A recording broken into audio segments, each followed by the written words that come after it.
What up, what up, what up? It's your girl Tania, aka the Cool Auntie, and this is season 3 of the Cool Auntie podcast. I really hate how big I smile. I don't hate it. I love it so much. And I love it's something about the feeling of knowing that you have found something that truly brings you joy. And this does. Every time I flick on this power button, I put on these headphones, it's like something just happens. So yeah, we back. It's been a long couple of months, and I am so ready, man. And so those of you who have already tapped in, I left a little message for y'all. Just going to give y'all some insight on what this season is going to be about. But for those of you who didn't check that out yet, we are talking about relationships. Now, before y'all jump down my back and before we start going into this, I am not a relationship expert at all. That is an area that God is truly working on me in.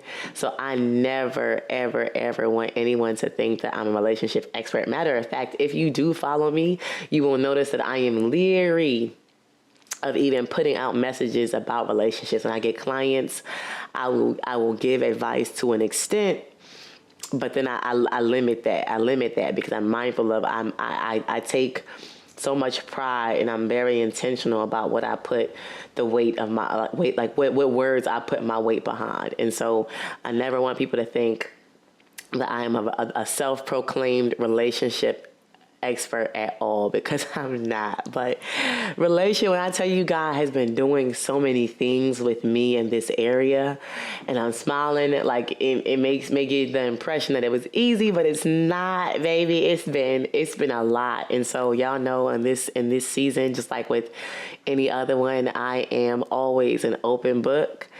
And so like I just can't wait. There's some great conversations happening. It's just I can't wait. And so I know that in order to really get this ball rolling and like to really go forward and to dive headfirst into this, I gotta go back, right? You know, you hear that saying, you gotta go. Sometimes you have to go back to go forward, right? And so, yeah, like, oh man. And so like I think back to a few years ago, I mentioned to y'all in season 1, like just I had a period when I just hit rock bottom, right? And I was asking God and just for things that I had never asked him for in the past. Like I knew how to ask for opportunities and how to ask for academic and professional success. I knew how to ask for, in the midst of trying times. But when I really hit rock bottom, I was asking God for things and really putting things into his hands that I had never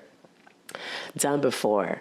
And again, since then, he's taken me on a wild ride, and it's played out in ways that I didn't imagine or think, but all still beneficial, And so in that time, I was really like, I really wanted God to take me up. I wanted to elevate in a different way into a new level.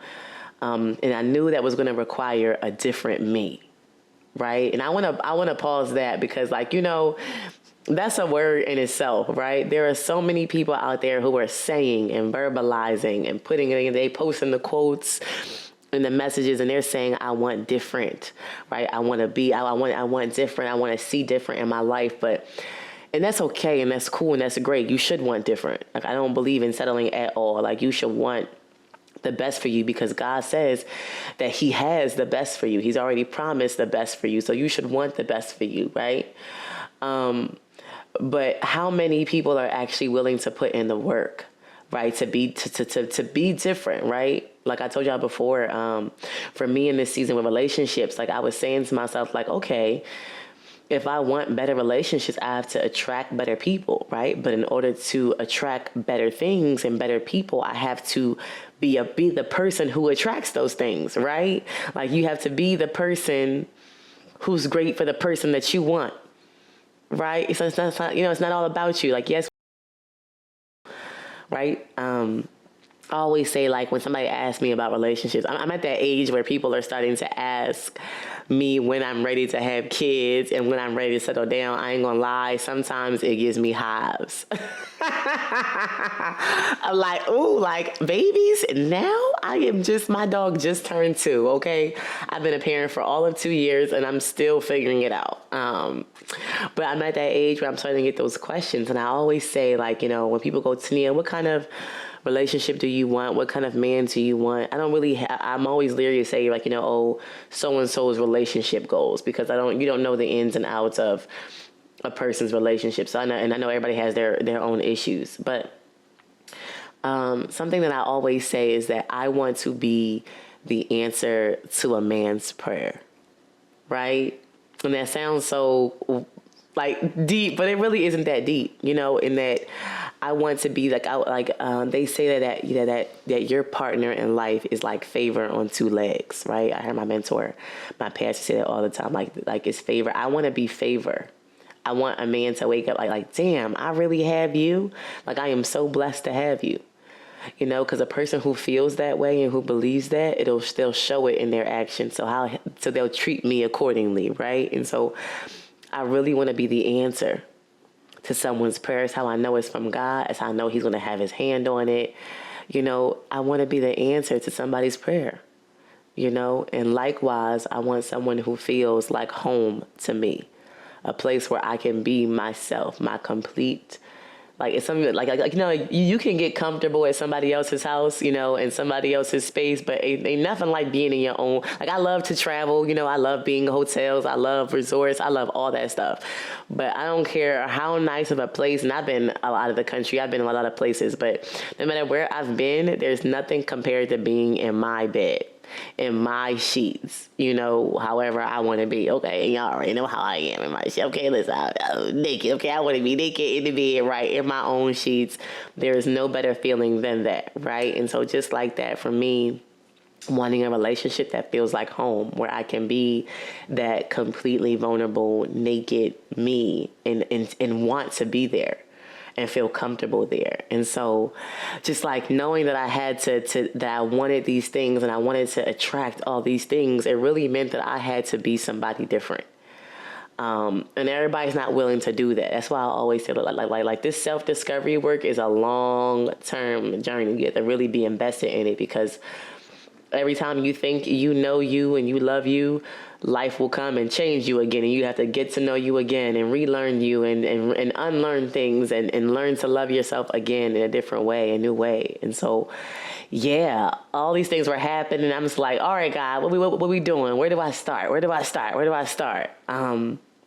And it really it always starts with a question, right?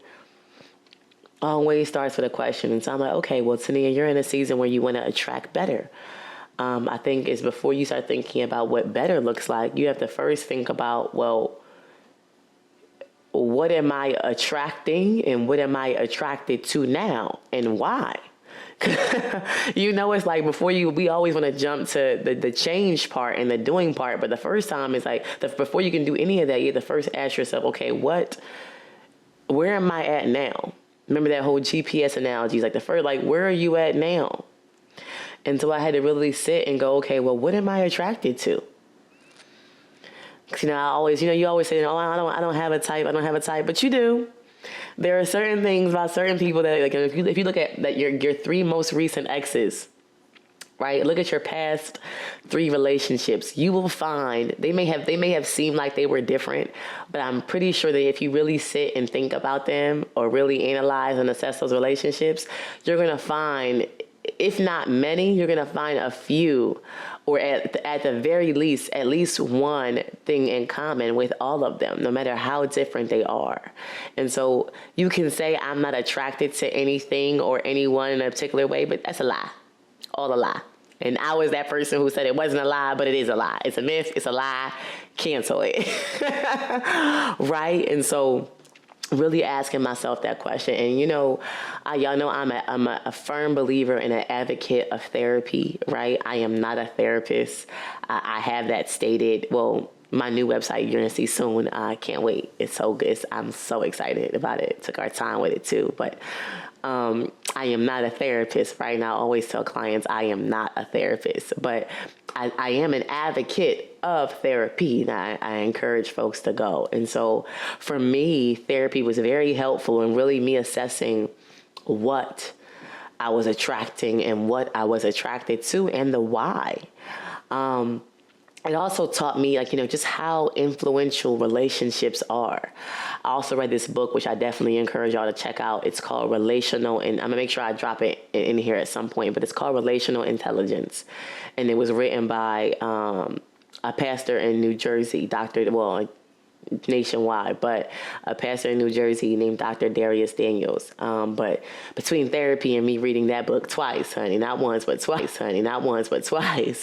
I learned just how impactful and influential and in some cases detrimental relationships are. Because I wasn't taking them that serious. I was like, in my head, I'm like, all right, well, people are either in your life for a lifetime or for a season. And either way, you got to carry it how you going to carry it. So I never thought too deep about them. But it's like, no, relationships are a big deal, right? Like relationships are essentially life partnerships. We only hear the term life partner when we're thinking about our marriage, like marriage, right? But technically, a life partner is anybody who you choose to do life with. And who are those people? People who you have around you as you are living your life. So that's your family. Those are friends.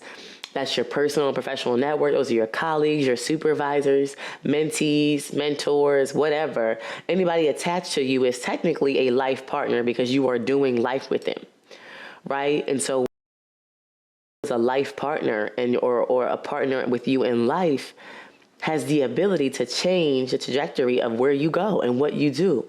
They influence your decisions. They have influence over how you perceive things and your perspective on life. Like it could be either a detriment, or it could be life-giving and life-changing, right? I say it all the time, and I've heard it so many times. Relationships being like a bank account. Right? There's no such thing as a neutral transaction, right? In a bank account, there's no such thing as a neutral transaction that you either have money coming in, right? Money being deposited, or you have money being taken out, which is a withdrawal. There's no such thing as a neutral transaction. So you can think that a person is around you or a thing is attached to you and it's not having an impact, but it's having an impact, whether you see it today or you see it 10 years from now when you're in therapy about another issue, right? But the fact of the matter is that relationships are just like that. There is no such thing. So people are either depositing into you or withdrawing. And don't get me wrong, people do both, right? But it's really about, do you have more withdrawals than you have deposits, right? And at some point, or if this relationship continues, will you end up on E or will you end up in the negative? And that's when it becomes an issue, right? And so I'll be honest, prior to this season where I was really asking God for different, I hadn't thought about any of these things in my own life. And so I was like, woo, it was literally like a brand new space and just different discoveries, left and right. And so, I really realized just how much trauma, right? Just how much trauma was connected to what I was attracted to. And when I say trauma, I'm referring to both childhood trauma and my adulthood trauma.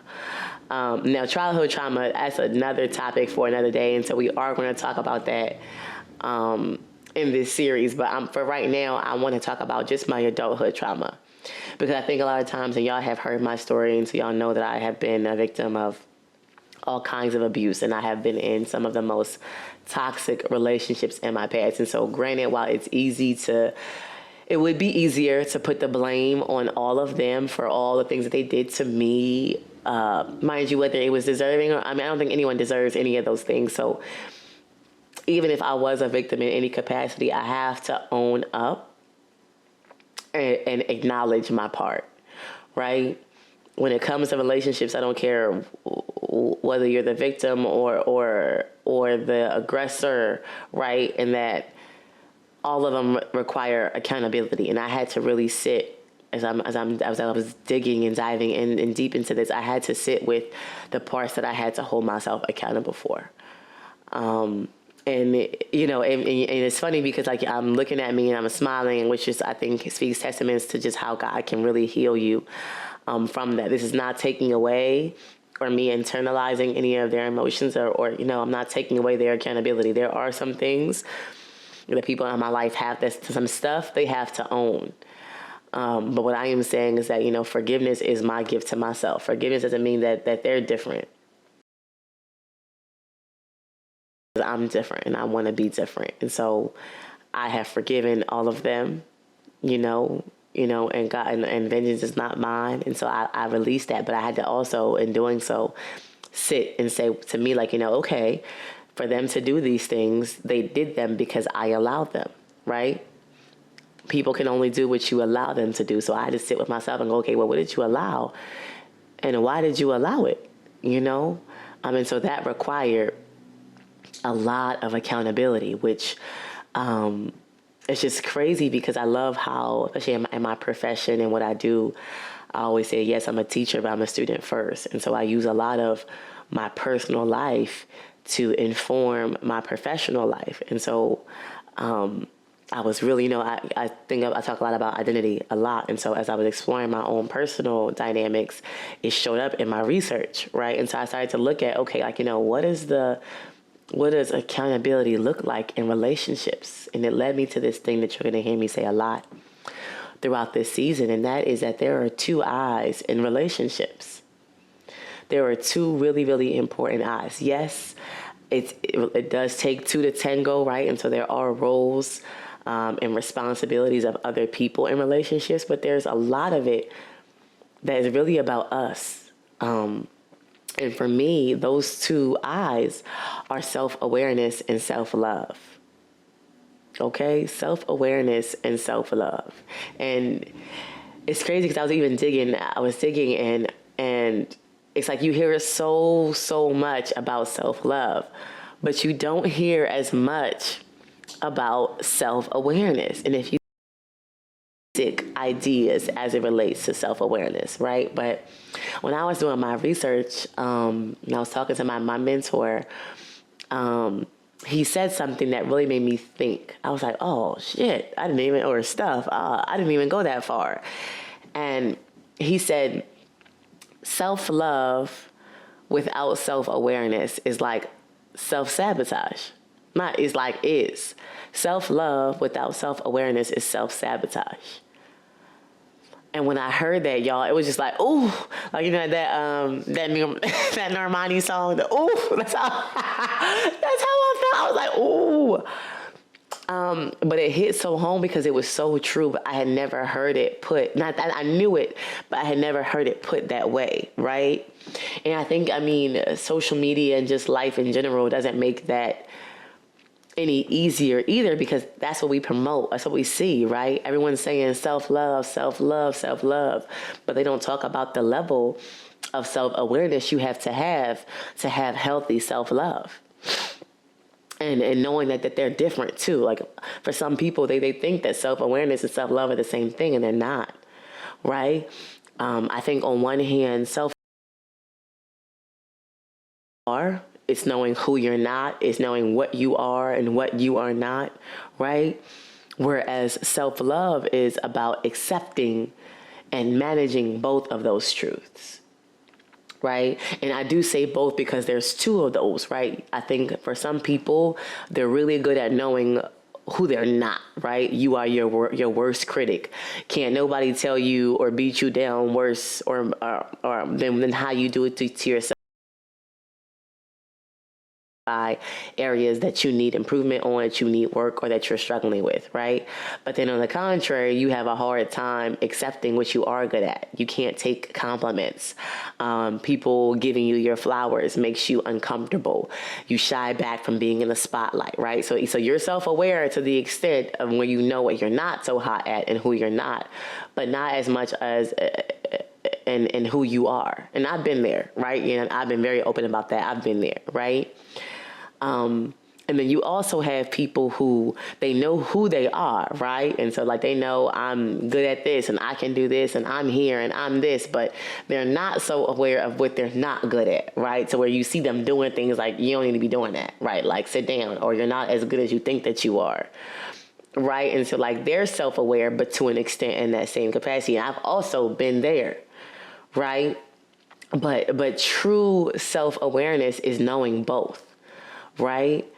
And that's the foundation of what self-love is, right? Self-love is about accepting both of those truths. It's knowing, okay, you know what? Yes, I am good at these things. It's called to do. This is where my purpose is. This is how God wants to use me. These are the gifts, the talents, the skills, the characteristics, the attributes that God poured into me. And he did it intentionally. Knowing that I needed them to be who I was called to be. But then also is accepting the fact that, okay, this is not where I've been gifted. This is not where I've been called to do, right? Or maybe I'm good at it, but not to the levels and layers in which I need to be to perform it at this level, right?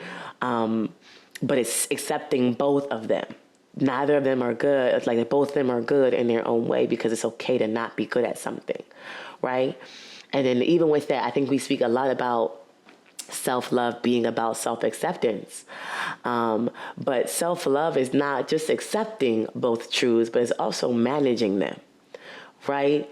Knowing that you have this gift. Self-love is about how are you using it, right? And how are you allowing people to see the good things about you? Not only to see the good things about you, but how are you allowing them to appreciate the good things about you, right? But then also, how are you managing the things that you aren't so hot at, right? I always say an example, like I know for me, when it comes to relationships, an area that God is still working on me in is vulnerability. When you've experienced a lot of rejection and being told to be different or that you're weird in a bad way, like you get tired of feeling rejected, and so you shut down and you build these. Vulnerability is an area where I am learning to like take down some of the walls and barbed wire that I put up as a defense mechanism, right? And so for me, self-awareness says I know that vulnerability is a weak area of mine, right? It's an area where God is still working on me. That's on one layer, one side, one layer. That's my self-awareness. But my self-love says that struggling with vulnerability doesn't make me any less of a person or less worthy in God's eyes or less deserving of love. And I will be mindful of this struggle as God continues to work on me, right? Whether that be like, like my friends and family know, and I've been very transparent with them in recent months about like, hey, y'all, this is an area where God is really working with me. So I really need you to help me and help me grow and evolve in this area. And it's just been crazy how just with me being honest and open and vulnerable with them about where I'm struggling, how they've just come and they've just shown up and showed out for me during a really, really tough time. But it took me having that layer of self-awareness and self-love to be able to receive that from them, to not only put the energy and the need out there, but also to give them space to do that. Which brings me back again to that statement, this idea that self-love without self-awareness is self-sabotage, because just like it's great to love and accept the good things about you, if you aren't aware of the other things, you can get comfortable and complacent in areas where God wants you to evolve, right? Like for me, self-love without self-awareness is me just being able to say, well, you know what?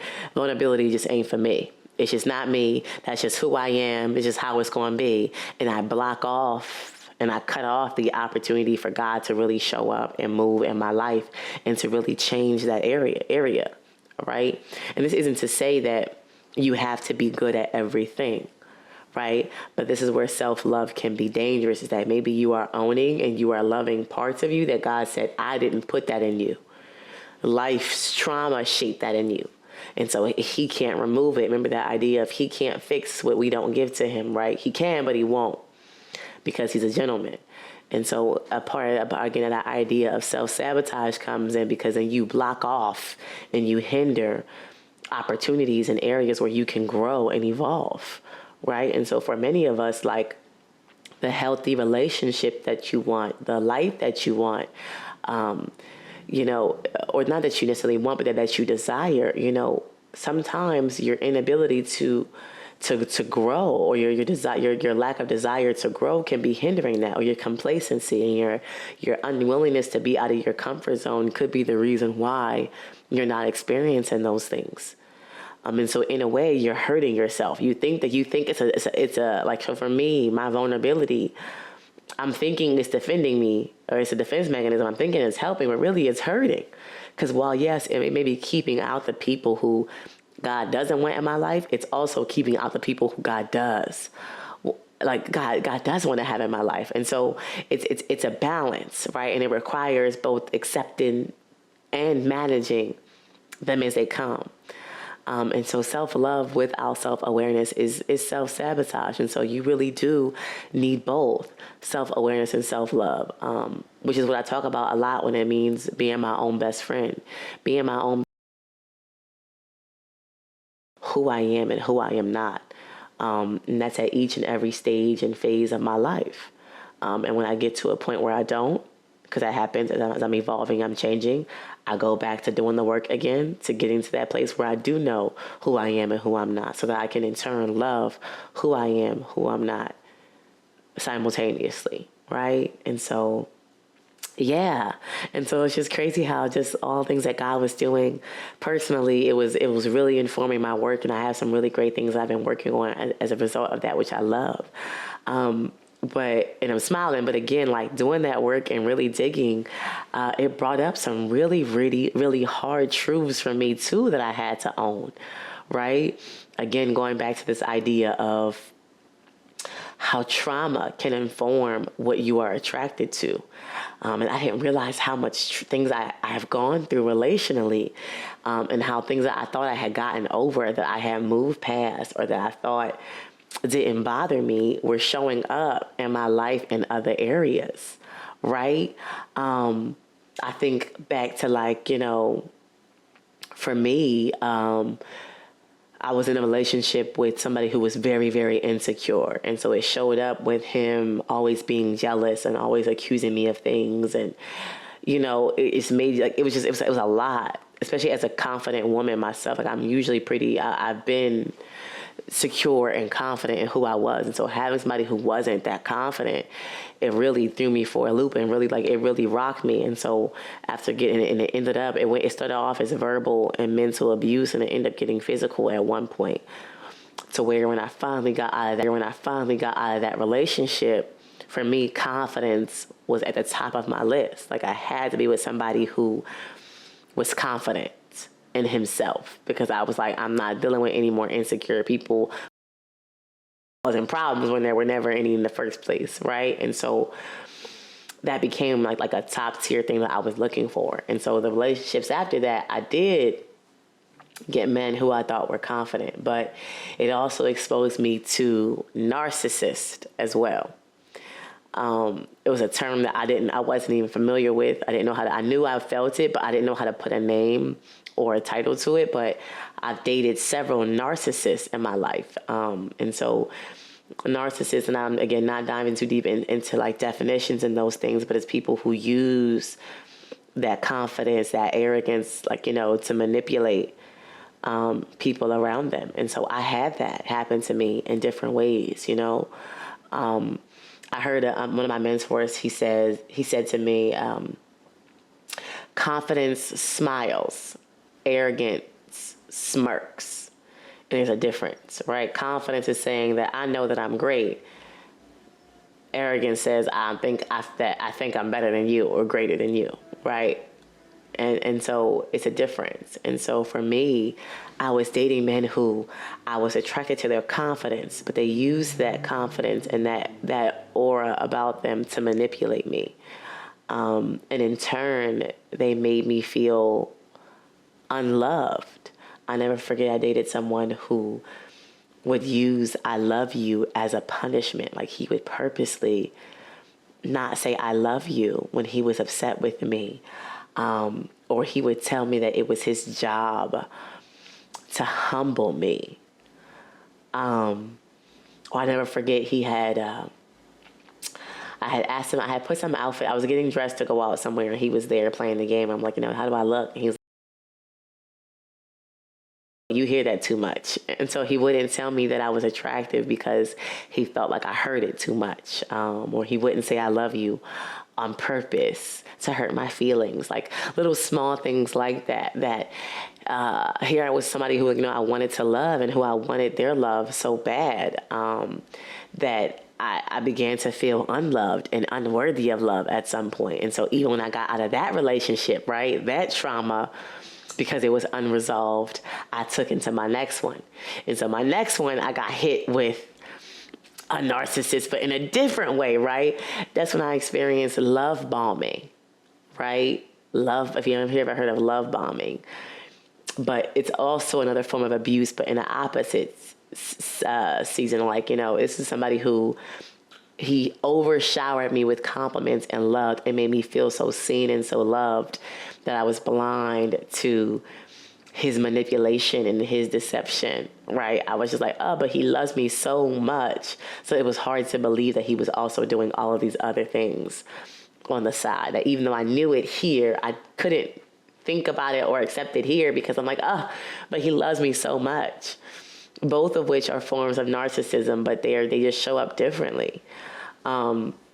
And so it's just crazy how, because like what they always say, like, whatever was your biggest issue in your last relationship, it becomes the top priority in your next one.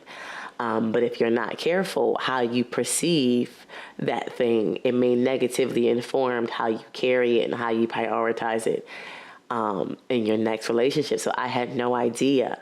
And so even for me now, I'm not just looking for confidence. Like for me, that confidence comes from and again, him having that level and layer of self-awareness and self-love to where either A, I'm not dealing with his insecurities and him projecting them on me, but also he's not using that to manipulate me and making me feel less than, or manipulating me, right? And so just seeing that show up was a really harsh reality for me.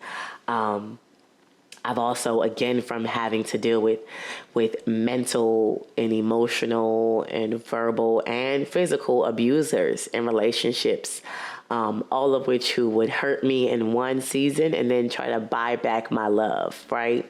I'm not a super bougie and super materialistic person, but I do like nice things. I love clothes. I love to shop. I like pretty, shiny things. And so people who encounter me now learn and they see that I am someone who is very leery about accepting gifts and favors. Like me today, I'm mindful of taking things from people and saying yes to things and accepting favors because I have had people control me in previous seasons with that, right? I would have somebody cuss me out and call me all kinds of names and then buy me something the next day to make me feel better. And so I stopped. So whereas at one season in my life, receiving gifts and acts of service were of love language of mine, because people abused it, it no longer became, it was no longer my love language. And so even now in my current state, I'm learning to give people space to show up for me. I'm learning to accept gifts and accept my flowers and allow people to do things for me. But at one season, it was used to manipulate me and for people to control me. Well, because I did this for you, now you have to do this for me. Or because I did this for you, you can't be this and you can't do this. And just not wanting to be controlled, I said, I don't want it. I ain't doing it, But it was also blocking me from receiving people who genuinely wanted to do things for me. And that's not just romantically. That was even like in my friendships and my relationships. I'm meeting people like Tania, just maybe even a couple of months ago, I was going through a really tough time, and my friends and my family were so mad at me, but they were mad at me about the weirdest things. Like they were mad. Like I literally had someone like yell at me like, Tania, you're not an inconvenience. I was like, well, I just didn't want to be an inconvenience. And they're like, Tania, you're not an inconvenience. And I'm just like, oh, like stop yelling at me. But they were yelling at me like, Tania, I'm trying to love you and you won't let me love you. And it was such a harsh but beautiful reality of, yes, you're going to have people who do misuse and abuse gifts and favors and loving you, but there are also people out there who do want to do those things genuinely because they care about you. And, you know, you want to have that wall. You want to have a fence, not a wall, right? A fence is selective. Like you can selectively let people in. Wall means ain't nobody getting in. Right. And so God has really, in the past few years, has really been working on that with me. But I didn't know that, because of, y'all know this. I've been very transparent about just me having abandonment issues, and that showed up, didn't even realize it, but it showed up in me liking people and being attracted to men who either didn't like me back or who acted like they didn't like me back. I had been so used to overcompensating and working for affection and working and trying to earn love that I became addicted to that feeling. So where there are people who like, Tania, you don't have to do anything for me to like you. I like you. And I didn't like them. I didn't like people who liked me. I wanted to be a person who didn't like me. Oh, you don't like me? I'm going to make you like me. And I did most of the time. I did. You weren't even the prize that I thought you were going to be, And so I had no idea how, even though I had thought that I had gotten over my abandonment issues, how that was showing up in overcompensation, right? And working for love. I guess even speaking of overcompensation, I didn't realize like me being an overachiever and me craving success was also stemmed from trauma, right? I am a middle child, and y'all know middle children, we have all the issues, honey. I don't care what nobody say, we got all the problems. And I did, I had, but in my family, we had so much trauma and so many things that happened that many a times I didn't receive the attention that I wanted. And I was often left to figure it out on my own. People just always thought, oh, that's Tania. She'll be fine. She'll be good. She can do it by herself. Oh, she can do it. And so I was always to myself and doing my own thing, to where the only time I ever felt really seen and appreciated and validated and loved was when I was winning and when I was doing something. And so I got addicted to that feeling, to where I don't want to ask, am I crazy? Because I know there are people out there who feel like that, but okay, I just wanted to win, because when I win, people love me, and I felt that love, and I just felt good. But then, and that's great, success and wanting achievement isn't bad, but it can be bad when you put too much weight on it. Because the same way that I was putting that much weight on it in a positive sense, I was also, on my success and my achievement, I was putting that much weight on my failures, right? To where when I lost, I felt like a loser. When I failed, I felt like a failure, and I felt like no one loves me. No one loves me anymore.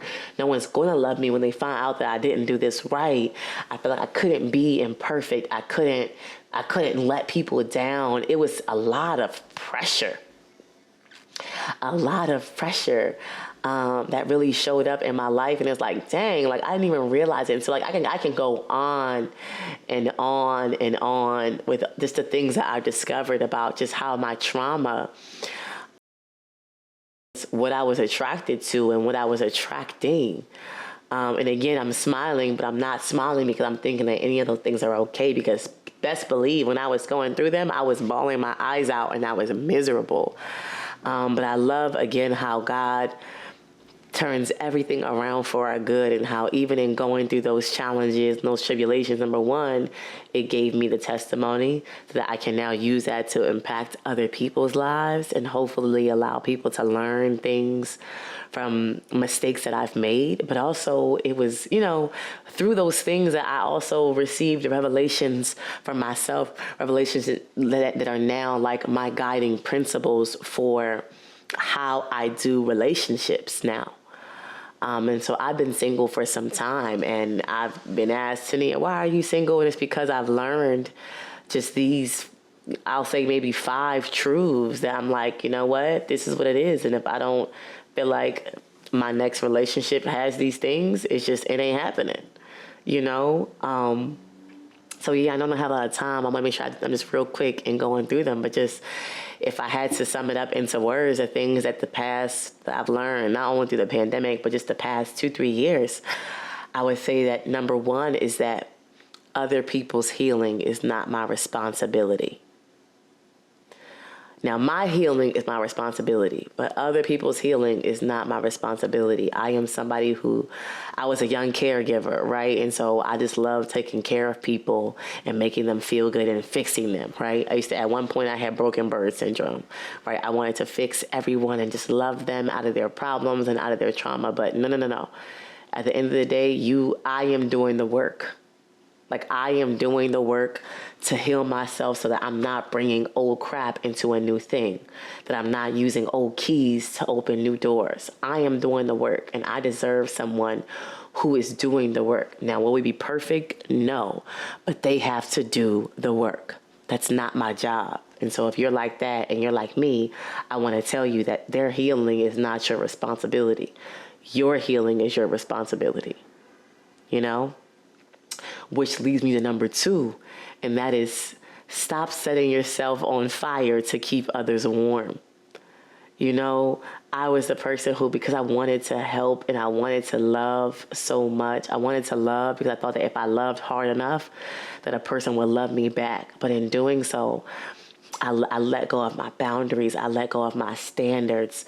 I settled. I dimmed my light. I played small. I did all these things that in turn really set me on fire, and that it had me to a point where I didn't even recognize myself at one season of my life. And it was all because I wanted to make sure that everybody else was comfortable. And if you have to do that, if you have to hurt yourself and to kill yourself to make someone else happy, to make them comfortable, that's not of God, and that's not for you. And I wish I heard that more. But I wanted love so bad that I just took whatever came, and I let people treat me however I wanted to treat me, which leads me to my third revelation, and that is, how you love yourself is how you teach people to treat you.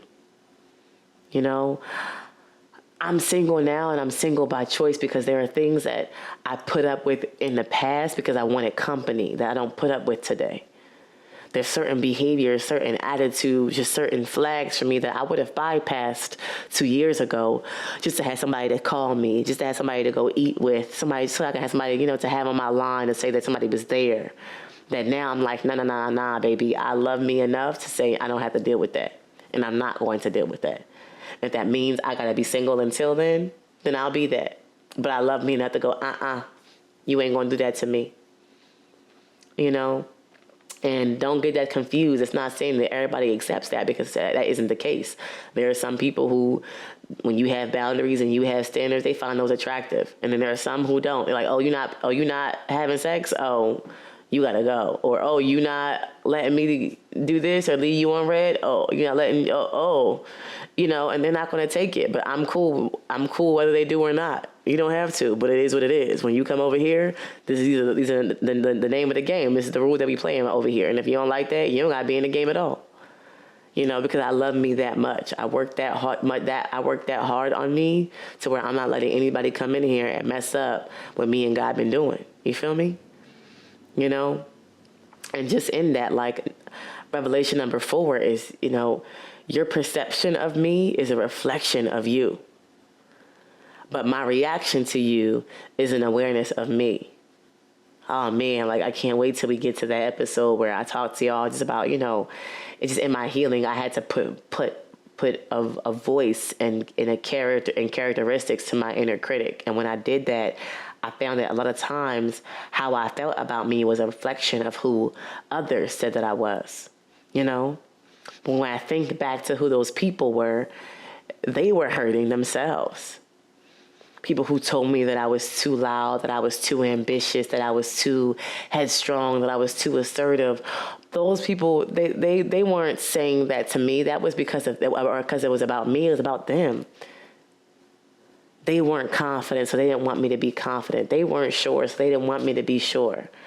They weren't being truthful about who they were, so they didn't want me to be truthful. It had nothing to do with me. And so I'm learning, and mind you, that's an everyday commitment, but I'm learning to be mindful of not allowing people to project their insecurities on me, that how you feel about me ain't my business. Now, what I can control, remember, because I can't control what you think. If you believe something about me, it's because you wanted to believe it. Simple as that. And that has nothing to do with me, because if that's your choice, then you choose that. What I do control is how I react to you. And my thing is, I have people even to this day who project, oh, well, you can't do that. And, oh, you're this, you're that. And I'm like, you don't tell me who I am. I know who I am. God says this about me. I know this about me. I'm not aggressive. I'm assertive. Aggressive, I don't actively try to make people feel bad or actively try to hurt people. However, I am mindful. Like, no. I will hold you accountable. I will tell you about yourself. I will be honest with you. But I'm not aggressive. I don't do that to hurt you. I do that because it's what I need from me. It's my boundary for me. You know what I'm saying? And I was not always there, but it took my journey to get there, which takes me to my last one. And that is, we repeat what we don't repair. Right? It really took me diving deep and really understanding these hard truths, as hard as they were to accept. It really took me saying, like, all right, like, this is something that I don't like, and I had to address it. I had to acknowledge it to fix it. And until I fixed it, it was going to continue to show up in my relationships. I was going to continue to accept a lesser version or a lesser quality until I decided, I want to change this. And so for this season in this podcast, I'm really talking to y'all about how just the truths that I had to come to terms with, and how I said to myself and the commitment I made to myself to fix it. That I'm fixing it and I'm doing the work before I step into my new thing. Because my new thing going to be my last thing, baby. I'm speaking that and I'm believing that.